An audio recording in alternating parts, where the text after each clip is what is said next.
Good morning, students. In the last lecture, we discussed about structure and function of ecosystem. And in today's lecture, we'll start our lecture with biomagnification. Part of this topic we had discussed in the last lecture also. So, under this topic, we'll talk about the causes of biomagnification, then its effects, and finally the control measures. We'll also discuss about biogeochemical cycles, under which I will try to cover carbon cycle in today's lecture. So let us start with biomagnification. Biomagnification can be defined as accumulation of certain chemicals in the living organisms who are participating in different food chains of an ecosystem. So whenever any non-degrading chemical or compound is introduced in an ecosystem, it starts accumulating at the producer level, and from there it will keep on moving to the different animals through food chains. Whenever this particular chemical moves in the food chain from lower trophic level to higher trophic level, its concentration will keep on increasing. We will see this through this diagram. I am taking one food chain of a marine ecosystem in which the producers are seaweeds. So, shrimps will feed on seaweeds and small fishes will feed on shrimps. Big fishes will eat small fishes, and finally, the fish eating birds occupy the highest trophic level by eating big fishes in this particular food chain. So, we can see through this food chain that we have five trophic levels starting from seaweed up to fish eating birds. There are five trophic levels.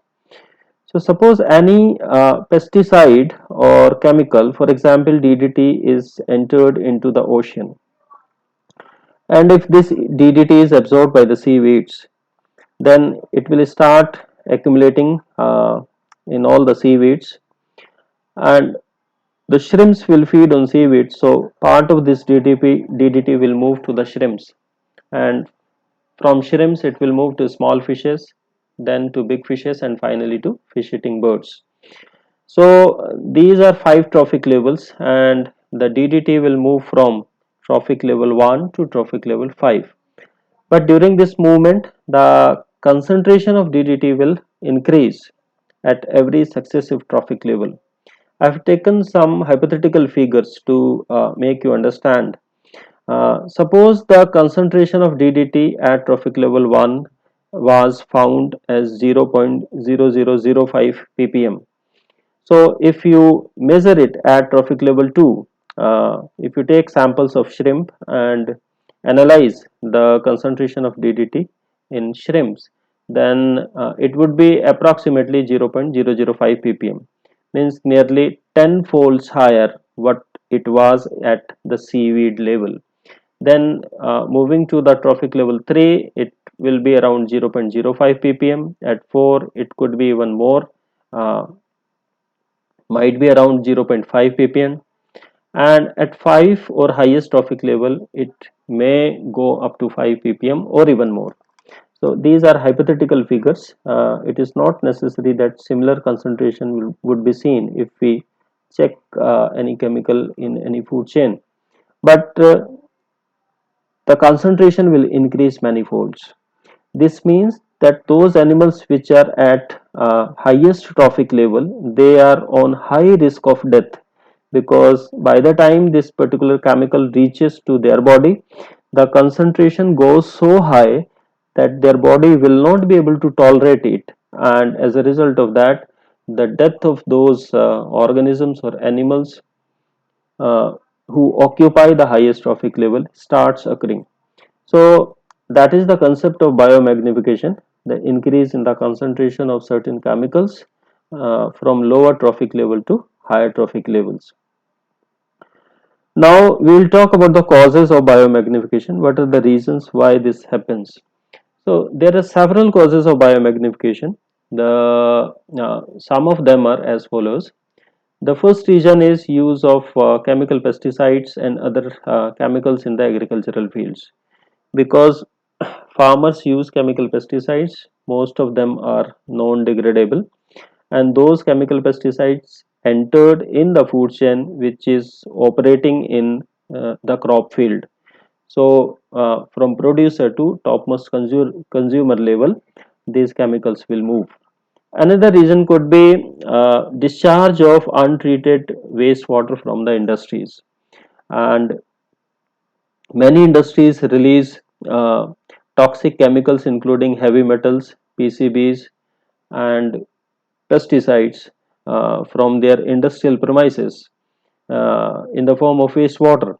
So when these wastewater enters to any natural area, or say any ecosystem, then they will be absorbed by the producers, and the process of biomagnification starts in that particular ecosystem.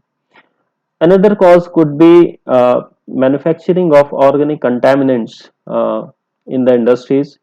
These organic contaminants are used in the agricultural fields for increasing the yield of crop. So those contaminants, if they get leaked from the industrial premises uh, by coming in contact with the flowing water, they may reach to the nearby pond, lake, or even the uh, soil. So these organic contaminants can also cause biomagnification in nearby surroundings. Another reason could be dumping of plastic waste in the water bodies. The most of the plastics contains very hazardous chemicals, which, if released to the receiving body, such as water, then uh, those chemicals can enter in the food chain which are operating in that particular water body, or say uh, receiving water body. So plastic pollution is also one of the causes of biomagnification in the environment. Another reason could be mining activities in the ocean. So lots of mining activities are carried out in the ocean for extracting heavy metals and petroleum products from the ocean bed. So during this process, some of the toxic pollutants may be released into the ocean water as a result of dumping or discharge of uh, uh, waste, and as a result of that, it may enter in the food chain and start causing biological magnification. So these are some of the causes of biological magnification. Now we'll talk about effects of biomagnification. Biomagnification makes human more prone to severe diseases such as cancer, kidney problems, liver failure, birth defects, respiratory disorders, and heart diseases. Because most of these chemicals are non-degrading chemicals, and if they enter into the tissues of living organisms, they will keep on accumulating inside the body, and with time, the severe health problems will start to the infected person. So if we talk about the effects on the human health, then I have few examples. The consumption of seafood, which has these toxic chemicals, has been linked to cancer nowadays, and even the mercury toxicity causes nervous disorders, impaired visions, hearing, and speech. The consumption of excess of heavy metals causes kidney failure, brain damage, birth defects, heart diseases, and even the mutation in the genes. So these are various health disorders which can be seen in the human who are exposed to these toxic chemicals as a result of biomagnification. So another could be effect on aquatic animals. The ingestion of and the accumulation of metals in the tissue of marine organisms have an adverse effect on their development and reproduction. The contamination of water bodies with toxic chemicals such as selenium and mercury include damage to the reproductive systems of fishes. If the reproductive system of the fishes will be impaired, then the population of fishes will drop down. So if there will be few fishes, that means less food to the other creatures that depend on them for survival. As a result of this, the food chain in which fishes are participating would be adversely affected because of disbalance in the population of the organisms of that food chain. The polychlorinated biphenyls, which is also a toxic chemical, they are highly concentrated in water bodies and have the similar effect on aquatic animals as of the heavy metals. So these are effects on aquatic animals. So now if we see the effects of biomagnification of food chains, the accumulation of substances that cause biomagnification can disrupt the natural food chain. Just now we discussed about it. The toxic chemicals found their way into the soil and water bodies as a result of runoff process. They are then assimilated into the primary consumer's tissue after consumption, causing severe health problems. Primary consumers such as plants are then consumed by secondary consumers, which in turn are consumed by other organisms. This chain continues up to the highest trophic level, leading to biomagnification. However, if a group of organisms was to die due to toxic substances, the natural flow of food chain becomes disrupted. This may have a long-term effect which we may not be able to notice in the short term. So these were the effects of biomagnification on food chain, aquatic life as well as human health. Now, what could be the effective solutions to control it? There are some solutions which I am presenting in this lecture. Adopting these ways, we can definitely reduce the risk of biomagnification. The first way could be elimination of the use of some heavy metals. We have discussed that heavy metals are solely responsible for this biomagnification process. So, those industries where heavy metals are used and are released from the industrial processes in the form of wastewater or say air emissions, there should be ban on heavy metal use in such industries. For example, in petroleum industry, heavy metals are used. In leather industry, heavy metals are also used. In electroplating industries, also we use heavy metals. So, for this innovative technology should be developed so as to replace the use of heavy metals, especially in the coal plants, because in the coal plants, mercury is released, which is also a heavy metal and is chiefly responsible for biomagnification. So, innovative technology should be developed for such coal plants. Another way could be cleaning of contaminated locations. There are many locations around us which are infected because of these toxic chemicals. For example, if we dump solid waste to any area, then that particular land is highly toxic because of dumping of the solid waste, which might contain various toxic chemicals. So there should be identification of areas which are affected by toxic substances, especially from the solid waste. The government should identify such areas.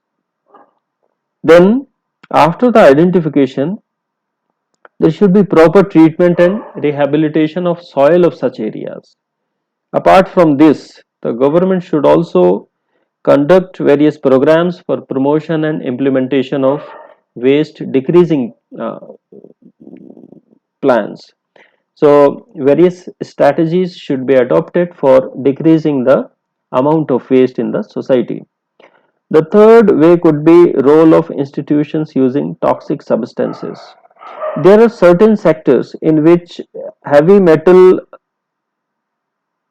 are used in the form of various products. Those sectors or the institutions should be warned, especially the health sector. They should be warned to eliminate the use of toxic chemical containing items. For example, in dental department, the mercury containing items are used. The government should also evacuate and securely store indoor regulators and thermometers that contain mercury. Another solution could be the cautious use of treated wood. The woodwork industries should avoid the use of CCA and ACZA additives. These are the additives which contain arsenic. Arsenic is also a heavy metal and is responsible for skin cancer. So, those woodwork industries should avoid the use of such additives which contain arsenic. And if such wood has been used already to any area, then the such wood should be painted with the unleaded paint so as to minimize the direct contact of these additives with the people uh, in the society. Another solution could be repainting or removal of lead paints from the walls. Old homes, especially the homes which were built before 1980s, they were painted with the lead paints. And lead is also a heavy metal and very toxic heavy metal. So there should be redesigning, repainting, or the removal of aged paints from such walls. In such homes or buildings, the drinking water should be covered so as to prevent the lead dust from getting into the drinking water. Because if consumed, then these heavy metals will cause very severe problems to the health of that person. Other solutions could be proper disposal of cooking oil, grease, household chemicals, and medications, because such items also contains toxic chemicals. Also, when doing the laundry, instead of petrol cleaning, the phosphate bleaches and soaps should be recommended, because such items lack metal traces and these are safe for the human beings. So these are some of the solutions to avoid biological magnification. Now we'll talk about biogeochemical cycles. Uh, Biogeochemical cycles are the cyclic movement of nutrients between biotic and abiotic components in environment. Such cycles are called biogeochemical cycles. If we look at this slide, we can easily understand that producers are producing the food with the help of chlorophyll, carbon dioxide, water, and sunlight. And these producers store the food in the form of organic form. When herbivores will feed on these producers, then the food will get transferred to herbivores. In this process, certain nutrients are also transferred from producers to herbivores. For example, if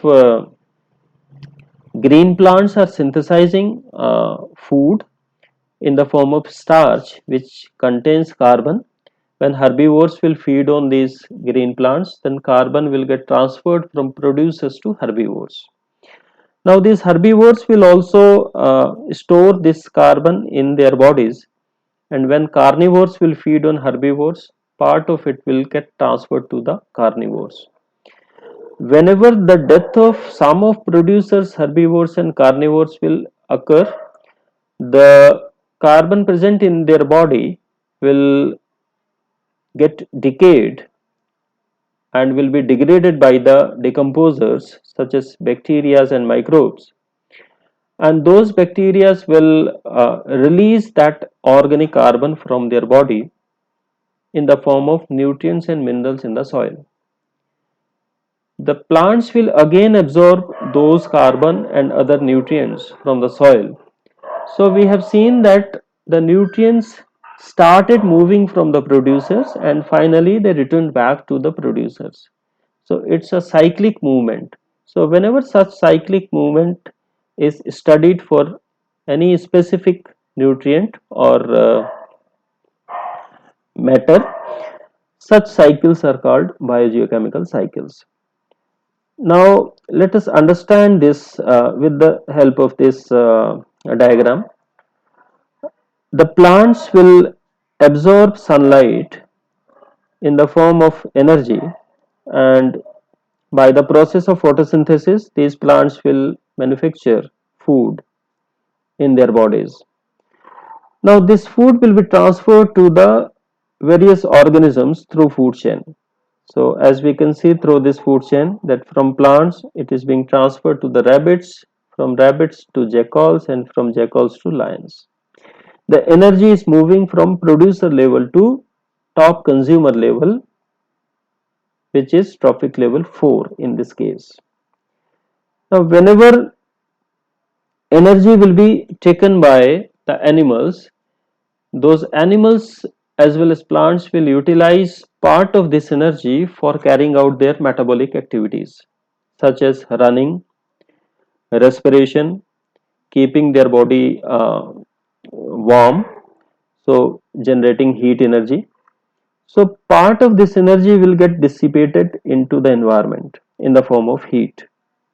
So this is how the energy will move. It will move from producer level to the top consumer level, and during this movement at every trophic level partially it will get spreaded or dissipated in the form of heat.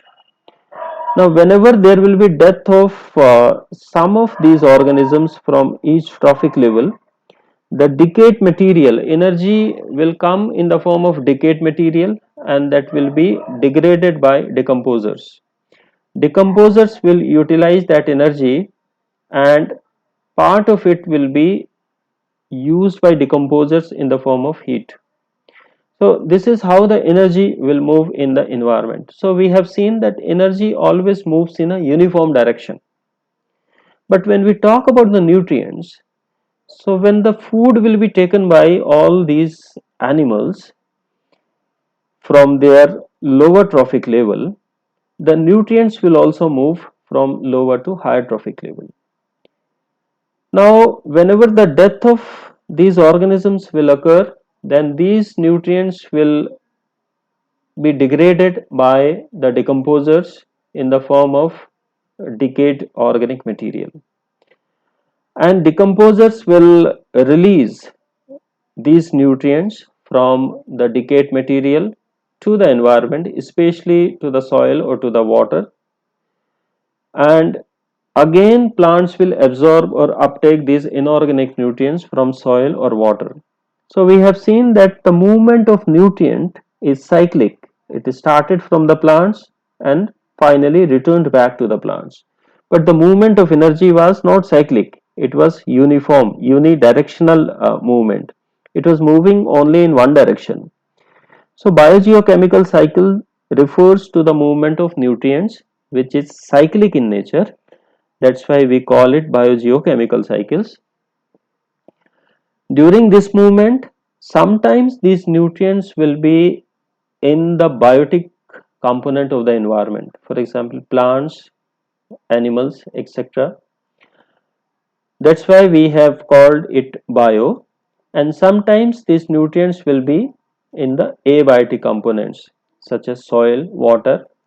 So bio means biological, geo means non-living or abiotic.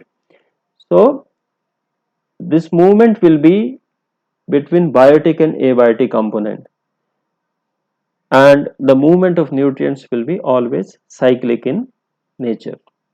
So that was all about the flow of nutrients in any ecosystem. Now there are two types of biogeochemical cycles: the gaseous cycle as well as sedimentary cycles. Gaseous, in the gaseous cycle, the reservoir pool is mostly atmosphere or the hydrosphere. The nutrient which is for which the biogeochemical cycle is, it will remain mostly in the in atmosphere or in hydrosphere. These gaseous cycles are very quick, means the movement will be very fast, and these are perfect cycles. This means that during the movement the specific nutrient will move almost in all the segments of environment such as biosphere, lithosphere, hydrosphere and atmosphere. So that's why these are called perfect cycles. The examples of gaseous cycles are carbon cycle, nitrogen cycle, oxygen cycle, etc. On the other hand, sedimentary cycles are the cycles where reservoir pool is mostly lithosphere. This means the particular element or nutrient which is forming that specific biogeochemical cycle, it will remain most of the time in the lithosphere. These cycles are very slow, they take very long time to complete, and these are imperfect cycles. In such cycles, it is not necessary that the specific nutrient will make a movement across all the segments of environment. The examples of sedimentary cycles could be phosphorus and sulfur cycles. Now we'll talk about carbon cycle, which is a gaseous cycle. We have carbon in atmosphere in the form of carbon dioxide. So this carbon dioxide is taken by green plants by the process of photosynthesis, and at the end of this process, organic carbon is synthesized, which is stored in the plant's body. Now this organic carbon will flow through the food chain in any ecosystem. From plants it will move to different animals. Now this organic carbon will be used by these living organisms for generating energy inside their body.